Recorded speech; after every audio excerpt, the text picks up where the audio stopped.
गुरु गुरु प्यारी साध संगत जी वडभागे हो जो धन धन साहिब श्री गुरु ग्रंथ साहिब महाराज जी की पावन पवित्र हजूरी के विच विराज करके हरि जस सत्संग कर रहे हैं। कोटान कोट शुक्र है, धन्यवाद है धन धन साहिब श्री गुरु ग्रंथ साहिब महाराज जी का, जिन्होंने अपने पावन पवित्र गोद विच बिठा करके इस दुख जी रसना पासों इस महान सेवा ली कोटान कोट शुक्र है आपकी सर्वस संगत का, जिन्होंने एकाग्रचित होकर के समाधियां लगा करके बाणी श्रवण किया। धन्यवाद है समूह कमेटी मैंबरान का, जिन्होंने ये दास ये महान सेवा बख्शिश की। कीर्तन करदे हुए सुर विच रहिंदे ताल विच रहिंदे कई प्रकार दी गलतियां त्रुटियां हो गई होंगी। धन धन साहिब श्री गुरु ग्रंथ साहिब महाराज बख्शणहार पिता अपने दिल स्वादे बख्श लेते हो। गुरु की संगत भी बख्शण योग है जी, बख्श लेना। आओ इतने ही दास के समय की समाप्ति है जी। फतेह भगवान करो गज की अको जी। वाहिगुरू जी का खालसा वाहिगुरू जी की फतेह। सच्चे पातशाह गुरु ग्रंथ साहिब जी की पाक पवित्र हजूरी अंदर रुड़ बैठे गुरु रूप साध संगत जीओ। ये सन भाई भुपिंदर सिंह जी जलंधर वाले सब तो वड्डी खूबी रही जिन्होंने दिते हुए समय के अपने कीर्तन की समाप्ति की है। धन्यवाद भाई साहब जी का, सारी प्रबंधक कमेटी के संगतां वालों जो आप जी गुरु की संगतां के दर्शन करने लिए गुरु की हजूरी में हाजिर हुए हो। सच्चे पातशाह जी के हजूर ना गुरु साहब ने सानू एक गुरती दी है, शब्द मरो फिर जी हो सकेगी ता फिर मरण ना हुई। जे गुरु की गुरबाणी के शब्दों राही अपने अंदर की हौमे नूं ते हौमे कारण बार बार जन्म मरण का जो घेर पैदा होता है ਉਹਨੂੰ खत्म कर लीए तो फिर दोबारा मरना ही कभी नहीं पैदा। फिर वो वाली हालत बनती है जियों पानी संग पानी पानी मिल के जिदा पानी की होंद खत्म होती है, इदा ही साडे साधना भी परमात्मा नाल मिल के अपनी वक्री होंद ही खत्म हो जाती है। सो भाई साहब जी ने गुरबाणी के सिद्धांत राही उस इतिहासक वाकियात नूं दृढ़ करवाया है, जिस इतिहासक वाकियात नूं आपां अज याद करदे होए जुड़ बैठे हां। शहीद बाबा बत्ती जी का शहीदी दिहाड़ा आपां सारे रल मिल के मना रहे हैं। ते बेनती है कि अपने कोल भाई साहब भाई मनिंदर सिंह जी श्रीनगर वाले बड़ी मायनाज हस्ती ने, उन्हां दी हस्ती उन्हां दी सेवा लफ्ज़ां दी मुताज नहीं है। बड़ा एक लंबा समा कई दहाकियां दा समा इन्हां दोवां गुरसिख वीरां ने भरावां ने भाई हरजिंदर सिंह जी ते भाई मनिंदर सिंह जी जो गुरमती क्यारी गुरु नानक साहब के दर्दी है ना, वो अपनी कीर्तन की इन्होंने सेवा दे राही बड़ा लंबा समा सिंजिया है। बड़िया कीर्तन सुनन कीर्तन करने की लाग इन्होंने लाई है। ते वो प्रबंधकों ने बेनती प्रवान करके आज गुरु की संगतां के दर्शन करने आए ने।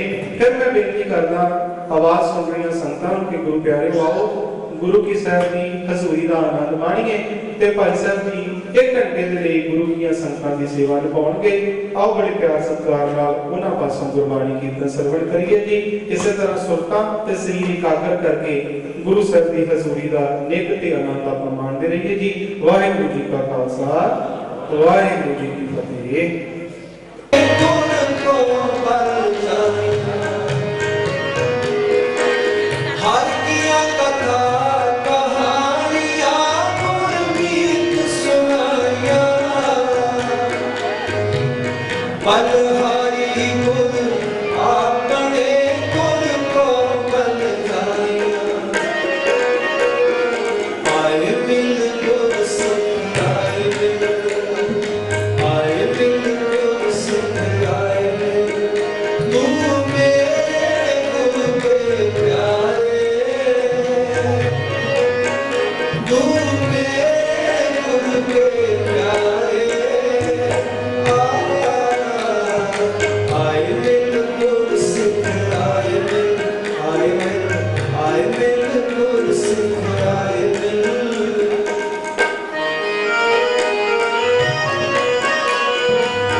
जिन गुर का पाना मन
सदा नमस्कार,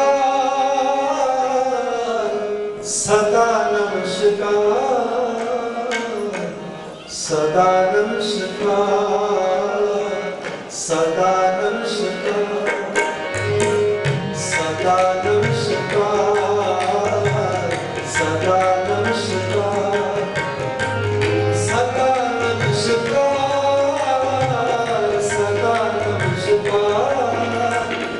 सदा नमस्कार, सदा नमस्कार, सदा नमस्कार, सदा नमस्कार, सदा नमस्कार।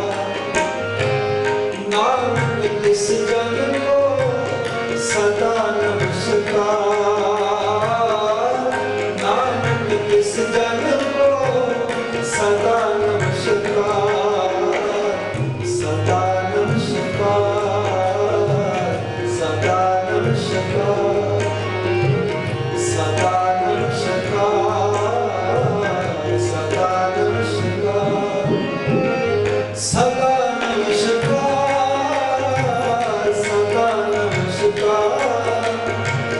सदा नमस्कार, सदा नमस्कार, सदा नमस्कार, सदा नमस्कार, सदा नमस्कार।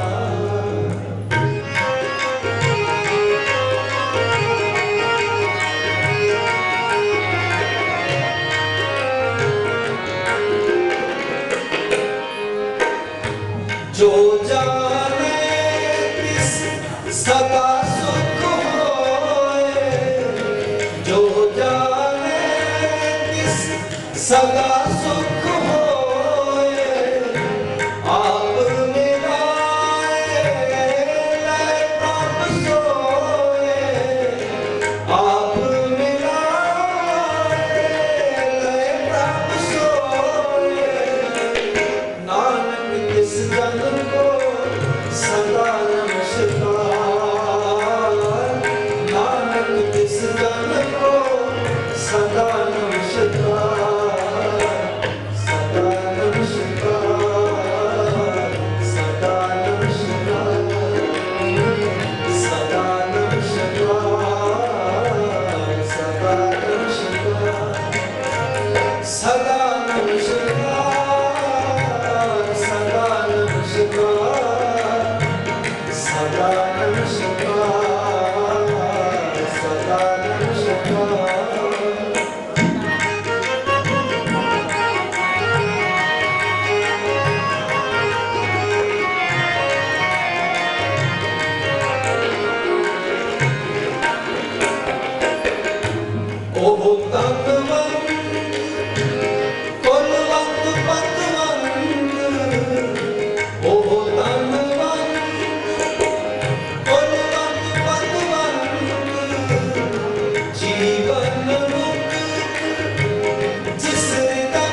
ਤਨ ਤਨ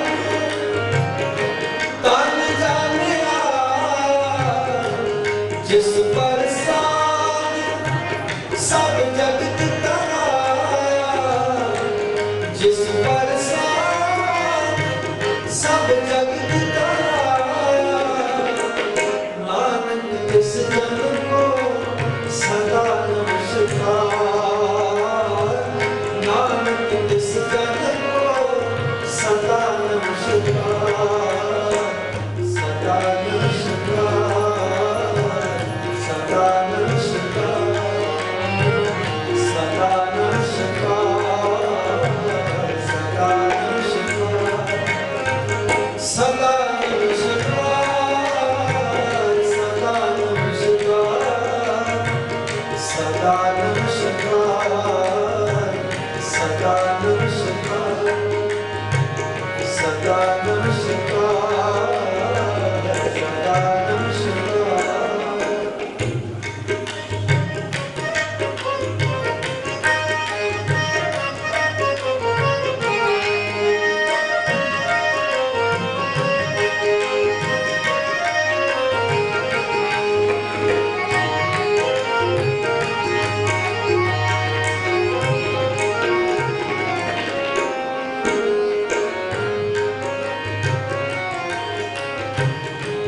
ਜਨ ਆਵਨ ਕਾ ਇਹ ਹੈ ਸੁਆਉ ਜਨ ਆਵਨ ਕਾ ਇਹ ਹੈ ਸੁਆਉ ਜਨ ਕੈ ਸੰਗ ਚਿਤ ਆਵਨਾਉ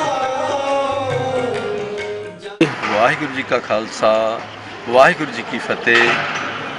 ਅੱਜ ਸ਼ਹੀਦ ਬਾਬਾ ਮੱਤੀ ਜੀ ਦਾ 21ਵਾਂ ਸ਼ਹੀਦੀ ਦਿਨ ਮਨਾਇਆ ਗਿਆ, ਜਿਸ ਵਿੱਚ ਰਾਗੀ ਢਾਡੀ ਅਤੇ ਕਥਾਵਾਚਕ ਸਾਰਿਆਂ ਨੇ ਰੋਲ ਕੀਰਤਨ ਕੀਤਾ ਅਤੇ ਕਥਾਵਾਚਕ ਨੇ ਆਪਣੇ ਗੁਰਬਾਣੀ ਦੇ ਬਾਰੇ ਦੇ ਵਿੱਚ ਲੋਕਾਂ ਨੂੰ ਆਪਣਾ ਸੇਧ ਦਿੱਤੀ, ਵਿਚਾਰ ਵਟਾਂਦਰਾ ਕੀਤਾ। ਇਹ ਸ਼ਹੀਦੀ ਸਥਾਨ ਤਕਰੀਬਨ 12ਵੀਂ ਸਦੀ ਦਾ ਹੈ, ਜਿਸ ਸਮੇਂ ਪਰ ਮੁਗਲਾਂ ਦਾ ਜ਼ੋਰ ਭਾਰਤ ਦੇ ਵਿੱਚ ਕਾਫੀ ਸੀ।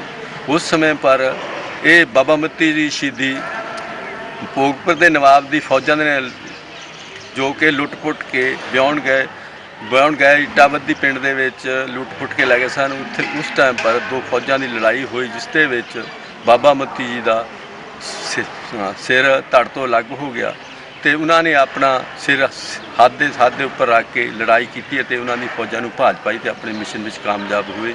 ਉਸ ਸਮੇਂ ਤੋਂ ਲੈ ਕਰ ਇਸ ਸਮੇਂ ਤੱਕ ਇਸ ਸ਼ਹੀਦੀ ਸਥਾਨ ਦੇ ਲੋਕ ਸ਼ਰਧਾ ਨਾਲ ਆਉਂਦੇ ਹਨ ਅਤੇ ਆਪਣੀਆਂ ਮਨੋਕਾਮਨਾ ਪੂਰੀਆਂ ਕਰਦੇ ਹਨ ਔਰ ਸੀਸ ਨਿਭਾਉਂਦੇ ਹਨ और इसी प्रकार से ही ये लगातार चले आ रहा है। वाहिगुरु जी का खालसा वाहिगुरु।